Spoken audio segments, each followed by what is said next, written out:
সকালবেলা ঘুম থেকে উঠেই পাখিকে খাবার দেওয়া, এটা হচ্ছে আমার প্রতিদিনের রুটিন। পাখিকে খাবার দেওয়ার কিছুক্ষণ পরেই পাখি চলে আসে কিচিরমিচির করে, দেখতে আমার খুবই ভালো লাগে। তারপরে যে মেয়ের জন্য একটা বই অর্ডার করেছিলাম, মাদ্রাসার বই, তো সেই অর্ডারটা চলে এসেছে দুপুরের দিকে। তারপর আজকে দুপুরে একটু অন্যরকম করে পটল ভাজি করব। পটল ভাজি হয়তো অনেকেই খেয়েছেন অনেকভাবে, কিন্তু এভাবে যারা খাননি তারা একবার ট্রাই করে দেখবেন, খুবই মজা লাগে। প্রথমে আমি পটলটাকে ধুয়ে তারপর এভাবে 2 পিস করে কেটে নিয়েছি। অনেক বড় হলে 4 পিসও করতে পারেন। তারপর কড়াইতে তেল দিয়ে পটলগুলো দিয়ে দিচ্ছি।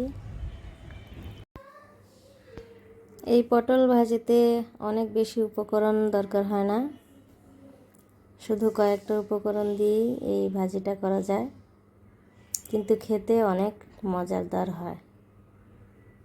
তো এই যে যখন ভাজছিলাম, ভাজার মধ্যে আমি লবণ দিয়ে দিলাম।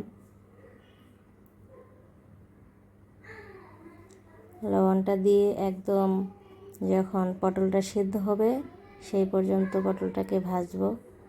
এই যে রান্নার ফাঁকে আমি আবার একটু বাখরখানি খেতে আসলাম, তো খাচ্ছিলাম, রান্না করছিলাম, রান্নার ফাঁকে আবার একটু খাচ্ছিলাম।